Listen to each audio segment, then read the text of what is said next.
ನಮಸ್ಕಾರ ಸ್ನೇಹಿತರೆ ಕಳೆದ ಕೆಲವು ತಿಂಗಳುಗಳಿಂದ ಸೈಲೆಂಟ್ ಆಗಿದ್ದ ಇಂಧನ ದರಗಳು ಇತ್ತೀಚೆಗೆ ಬರೋಬ್ಬರಿ ₹3 ಜಂಪ್ ಆಗಿವೆ.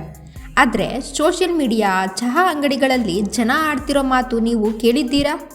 ಏನೋ ₹10 ಜಾಸ್ತಿ ಆಗ್ಬಿಡುತ್ತಂತೆ ಅಂತ ಎಲ್ಲರೂ ಗಾಬರಿಯಾಗಿದ್ದಾರೆ. ಇವತ್ತಿನ ಈ ಎಪಿಸೋಡಲ್ಲಿ ನಾನು ನಿಮಗೊಂದು ಶಾಕಿಂಗ್ ಸತ್ಯ ಬಿಚ್ಚಿಡ್ತೇನೆ. ಜನ ಆಡ್ತಿರೋ ಮಾತು 100ಕ್ಕೆ 100 ನಿಜ. ಈಗ ಆಗಿರೋ ₹3 ಏರಿಕೆ ಕೇವಲ ಇಂಟರ್ವಲ್ ಇದ್ದಂತೆ. ಅಸಲಿ ಸಿನಿಮಾ ಇನ್ನೂ ₹10 ಹೆಚ್ಚಾಗೋದು ಬಾಕಿ ಇದೆ. ಸರ್ಕಾರ ಒಂದೇ ದಿನ ₹10 ಜಾಸ್ತಿ ಮಾಡಿ ಜನ ದಂಗೆ ಏಳಬಾರದು ಅಂತ ಸದ್ದಿಲ್ಲದೆ ಒಂದು ಮಾಸ್ಟರ್ ಪ್ಲಾನ್ ಮಾಡಿದೆ. ಏನಿದು ಸ್ಕೆಚ್? ಇರಾನ್ ಯುದ್ಧಕ್ಕೂ ನಿಮ್ಮ ಗಾಡಿಯ ಮೈಲೇಜ್ಗೂ ಇರೋ ಲಿಂಕ್ ಏನು? ಕಂಪ್ಲೀಟ್ ಮ್ಯಾಟರ್ ಹೇಳ್ತೀನಿ, ಮಿಸ್ ಮಾಡದೆ ವಿಡಿಯೋ ಕೊನೆ ತನಕ ನೋಡಿ. ಮೊದಲಿಗೆ ಇವತ್ತಿನ ಪರಿಸ್ಥಿತಿ ಏನಾಗಿದೆ ಅಂತ ನೋಡೋಣ. ನಮ್ಮ ಬೆಂಗಳೂರಿನಲ್ಲಿ ಪೆಟ್ರೋಲ್ ಬೆಲೆ ಈಗ ₹106.21 ಬಂದು ತಲುಪಿದೆ. ಇನ್ನು ಹೈದರಾಬಾದ್ನಲ್ಲಂತೂ ಪೆಟ್ರೋಲ್ ಹಾಕಿಸೋದು ಅಂದರೆ ಚಿನ್ನ ಕೊಳ್ಳೋ ಥರ ಆಗಿದೆ. ಬರೋಬ್ಬರಿ ₹110.89 ಆಗಿದೆ. ಈಗ ಮ್ಯಾಟರ್ಗೆ ಬರೋಣ. ಈ ₹10 ಕತೆ ಎಲ್ಲಿಂದ ಬಂತು? ನೀವೇ ಯೋಚನೆ ಮಾಡಿ. ನಾವು ಬಂಕ್ನಲ್ಲಿ ಲೀಟರ್ಗೆ ₹100 ಕೊಡ್ತೀವಿ ಅಲ್ವಾ? ಆದರೆ ಇಂಟರ್ನ್ಯಾಷನಲ್ ಮಾರ್ಕೆಟ್ನಲ್ಲಿ ಕಚ್ಚಾ ತೈಲದ ರೇಟ್ ಎಷ್ಟು ಜಾಸ್ತಿ ಆಗಿದೆ ಅಂದರೆ ನಮ್ಮ ಸರ್ಕಾರಿ ತೈಲ ಕಂಪನಿಗಳಿಗೆ ನಾವು ಕೊಡೋ ದುಡ್ಡಿನಿಂದ ನಷ್ಟ ಆಗ್ತಾ ಇದೆ. ಕ್ರಿಸಿಲ್ ಸಂಸ್ಥೆಯ ರಿಪೋರ್ಟ್ ಪ್ರಕಾರ ತೈಲ ಕಂಪನಿಗಳಿಗೆ ಪ್ರತಿ ಲೀಟರ್ ಪೆಟ್ರೋಲ್ ಮೇಲೆ ₹10 ರಿಂದ 14 ನಷ್ಟ ಆಗ್ತಿದೆ. ಅಂದರೆ ಇಷ್ಟು ದಿನ ಅವರು ನಮಗಾಗಿ ತಾವೇ ನಷ್ಟ ಅನುಭವಿಸುತ್ತಿದ್ದರು. ಇವತ್ತು ಕೇವಲ ₹3 ಅಷ್ಟೇ ಜಾಸ್ತಿ ಮಾಡಿದ್ದಾರೆ. ಅಂದರೆ ಇನ್ನುಳಿದ ₹7 ರಿಂದ ₹10 ನಷ್ಟ ಆಗೇ ಇದೆ.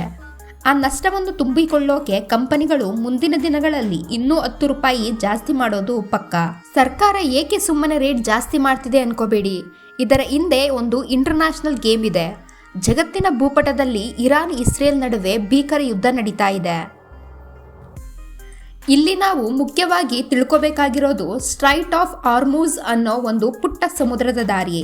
ಇಡೀ ಜಗತ್ತಿನಲ್ಲಿ 20%ಕ್ಕಿಂತ ಹೆಚ್ಚು ಪೆಟ್ರೋಲ್ ಸಾಗೋದು ಇದೇ ಪುಟ್ಟ ಹಡಗುದಾರಿಯಲ್ಲಿ. ಭಾರತಕ್ಕೆ ಬರೋ ತೈಲದಲ್ಲಿ 30% ಇಲ್ಲೇ ಬರಬೇಕು. ಈಗ ಯುದ್ಧದ ಕಾರಣದಿಂದ ಆ ದಾರಿಯಲ್ಲಿ ಹಡಗುಗಳು ಬರುವುದಕ್ಕೆ ಎದುರುತ್ತಿವೆ. ಇನ್ಶೂರೆನ್ಸ್ ಕಂಪನಿಗಳು ಡಬಲ್ ರೇಟ್ ಕೇಳ್ತಿವೆ. ಈಗ ಚುನಾವಣೆ ಮುಗಿದು ಕೆಲವು ದಿನಗಳಾಗಿವೆ. ವೋಟಿಂಗ್ ಮುಗಿದ ತಕ್ಷಣವೇ ತೈಲ ಕಂಪನಿಗಳಿಗೆ ಫುಲ್ ಫ್ರೀಡಮ್ ಸಿಕ್ಕಿದೆ. ಜನರಿಗೆ ಒಂದೇ ಸಲ ₹10 ಜಾಸ್ತಿ ಮಾಡಿದರೆ ಇಡೀ ದೇಶದಲ್ಲಿ ಗಲಾಟೆ ಆಗುತ್ತದೆ ಅಂತ ಸರ್ಕಾರಕ್ಕೂ ಗೊತ್ತು. ಅದಕ್ಕೆ ಅವರು EMI ಥರ ಕಂತುಗಳಲ್ಲಿ ಬೆಲೆ ಏರಿಸೋ ಪ್ಲಾನ್ ಮಾಡ್ತಿದ್ದಾರೆ. ಇವತ್ತು ₹3 ಜಾಸ್ತಿ ಮಾಡಿದ್ದಾರೆ. ಇನ್ನು ಮುಂದಿನ 2-3 ವಾರಗಳಲ್ಲಿ ವಾರಕ್ಕೆ ₹2, ₹3 ಅಂತೆ ಹಂತವಾಗಿ ಒಟ್ಟು ₹10 ಏರಿಸೋ ಸ್ಕೆಚ್ ರೆಡಿಯಾಗಿದೆ. ಇದರಿಂದ ಏನಾಯಿತು ಅಂತ ನೋಡೋದಾದ್ರೆ, ಮೊದಲು ಬ್ಯಾರೆಲ್ಗೆ $70 ಇದ್ದ ಕಚ್ಚಾ ತೈಲ ಸಡನ್ ಆಗಿ $120 ದಾಟಿತು. ಈಗಲೂ ಅದು $110 ಹತ್ತಿರವೇ ಇದೆ. ಇದರ ಜೊತೆಗೆ ಅಮೆರಿಕನ್ ಡಾಲರ್ ಎದುರು ನಮ್ಮ ಭಾರತದ ರೂಪಾಯಿ ಮೌಲ್ಯ ಹಿಂದೆಂದೂ ಕಾಣದಷ್ಟು ಬಿದ್ದು ಹೋಗಿದೆ. ಅಂದರೆ 95.93 ಬಂದು ನಿಂತಿದೆ. ಅಂದರೆ ನಾವು ವಿದೇಶಕ್ಕೆ ಇನ್ನೂ ಹೆಚ್ಚಿನ ಹಣ ಕೊಡಬೇಕಾಗಿದೆ. ಇದು ಗಾಯದ ಮೇಲೆ ಉಪ್ಪು ಸವರಿದಂತಾಗಿದೆ. ಈಗ ನಿಮಗೊಂದು ಸೂಪರ್ ಮ್ಯಾಜಿಕ್ ತೋರಿಸ್ತೀನಿ ನೋಡಿ. ಕಳೆದ ಕೆಲವು ವಾರಗಳಿಂದ ಅಂತಾರಾಷ್ಟ್ರೀಯ ಮಟ್ಟದಲ್ಲಿ ಕ್ರೂಡ್ ಆಯಿಲ್ ಬೆಲೆ ಏರುತ್ತಲೇ ಇತ್ತು. ಆದರೆ ಭಾರತದಲ್ಲಿ 1 ಪೈಸೆನೂ ಕೂಡ ಜಾಸ್ತಿ ಆಗಿರಲಿಲ್ಲ. ಯಾಕೆ ಗೊತ್ತಾ?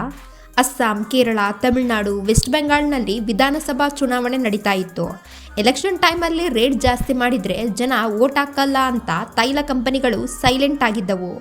ಇದರಿಂದ ಕಂಪನಿಗಳಿಗೆ ದಿನಕ್ಕೆ ₹1,000 ಕೋಟಿ ನಷ್ಟ ಆಗ್ತಾ ಇತ್ತು. ಒಟ್ಟು ನಷ್ಟ ₹1 ಕೋಟಿ ದಾಟಿತ್ತು. ಬರೀ ₹3 ಅಥವಾ ₹10 ತಾನೇ, ನನ್ನ ಹತ್ತಿರ ಗಾಡಿನೇ ಇಲ್ಲ ಅಂತ ಅನ್ಕೋಬೇಡಿ.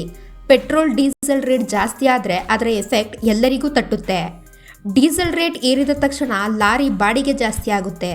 ಲಾರಿ ಬಾಡಿಗೆ ಜಾಸ್ತಿ ಆದರೆ ಮಾರ್ಕೆಟ್ಗೆ ಬರೋ ತರಕಾರಿ, ಹಣ್ಣು, ಬೇಳೆಕಾಳು, ದಿನಸಿ ಸಾಮಗ್ರಿಗಳ ಬೆಲೆ ಸಡನ್ನಾಗಿ 15% ದುಬಾರಿ ಆಗುತ್ತೆ. ಈಗಾಗಲೇ ಇನ್ಫ್ಲೇಷನ್ 8.3% ಹೆಚ್ಚಾಗಿದ್ದು 42 ತಿಂಗಳ ಗರಿಷ್ಠ ಮಟ್ಟದಲ್ಲಿದೆ. ಇವತ್ತಿನಿಂದ CNG ಕೂಡ ₹2 ಜಾಸ್ತಿ ಆಗಿದೆ. ಅಂದರೆ ಆಟೋ, ಟ್ಯಾಕ್ಸಿ ಚಾರ್ಜ್ ಕೂಡ ಏರಲಿದೆ. ಸೊ ಸ್ನೇಹಿತರೆ, ಸೋಷಿಯಲ್ ಮೀಡಿಯಾದಲ್ಲಿ ಹರಿದಾಡ್ತಿರೋ ಈ ₹10 ಬೆಲೆ ಏರಿಕೆಯ ಸುದ್ದಿ ಬರೀ ಅಳುಕಲ್ಲ. ಅದು ಸದ್ಯದಲ್ಲೇ ಬರಲಿರೋ ಕಹಿ ರಿಯಾಲಿಟಿ. ಈ ಹಂತವಾಗಿ ಬರಲಿರೋ ₹10 ಬೆಲೆ ಏರಿಕೆ ಬಗ್ಗೆ ನೀವೇನಂತೀರಾ? ನಿಮ್ಮ ಊರಿನಲ್ಲಿ ಇವತ್ತಿನ ಪೆಟ್ರೋಲ್ ರೇಟ್ ಎಷ್ಟಿದೆ? ಪ್ರಧಾನಿ ಮೋದಿಯವರ ವರ್ಕ್ ಫ್ರಮ್ ಹೋಮ್ ಐಡಿಯಾ ನಿಮಗೆ ಇಷ್ಟ ಆಯ್ತಾ? ನಿಮ್ಮ ಅನಿಸಿಕೆಯನ್ನು ಕಾಮೆಂಟ್ ಮಾಡಿ.